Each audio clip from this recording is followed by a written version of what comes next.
I wanted to tell you about two new scams that just happened to us where we're living here in Querétaro, Mexico. I've been living here for a couple of years and hadn't experienced any scams at all. And then all of a sudden I'm hit with two new scams. The first one is a pizza scam. So this actually happened to us 2 days in a row, yesterday and today. So what happened yesterday is this guy pulls up to us on a motorcycle while we're in our car, and he has one of those things that a pizza delivery driver has, and he pulls out a couple of pizzas, and then he starts telling us a story about how he's coming from Husky, which is on the other side of the city, and we knew he was lying because the pizza box that he had was not from a pizzeria in Husky, that was from somewhere else in the city, and then he had some delivery near where we were at that he couldn't make. So we knew he was lying. We politely declined because we didn't want pizza anyway.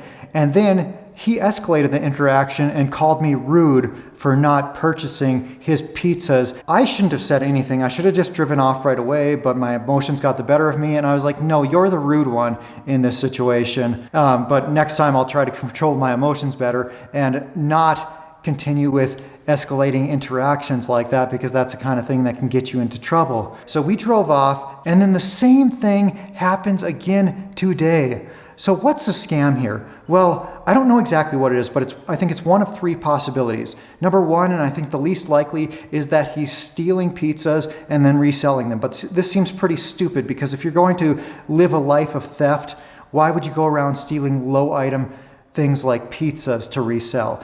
You would go with phones and something more expensive, right? My next thought is, well, maybe he's getting pizzas from some source, so it's stealing in another kind of way, like this kind of situation where he has a buddy who's working at a pizzeria and his buddy is making pizzas that aren't being ordered. So then he's making these fake orders and then he's handing them off to his buddy to sell them nearby. So they're stealing all the ingredients from the restaurant to make pizzas to sell them, and then they're splitting the cash. I think that's a possibility. But a third possibility is that it actually has nothing to do with pizzas at all, and this is actually a ploy to get you to take your wallet or your purse out, and then they snatch it from you and drive off, and you can't catch them because they're on a motorcycle and they can weave all around and go somewhere where cars cannot. So if a guy pulls up to you on a motorcycle with a pizza box, what do? Well, if you're in your car, don't roll your windows down, leave your windows up, and just shake your head and drive off right away if you can. And if you're not in a car, well then try to protect your belongings, try to go into a store or something like that. And I found out about this second scam recently when I took my car into the mechanic. One of the things that I wanted the mechanic to fix while he had my car was that I have these plastic things over the air vent on the front of the car, and a couple screws were missing from that and it was loose, so I wanted him to tighten that up. So when I got the car back from the mechanic, he's like, you know, I was looking at that vent area and I think someone was trying to steal something from your car, because there were like 15 screws missing and a bunch of these plastic securer pins as well. And there's no way that all those things are going to come loose just by driving around. So what I think was going on is that somebody was in the middle of trying to steal something from your car and then got interrupted somehow. And then the mechanic says to me, you know, I've seen this happening recently with valets. So you'll valet your car, and then the valet worker will have a shopping list of things that he's supposed to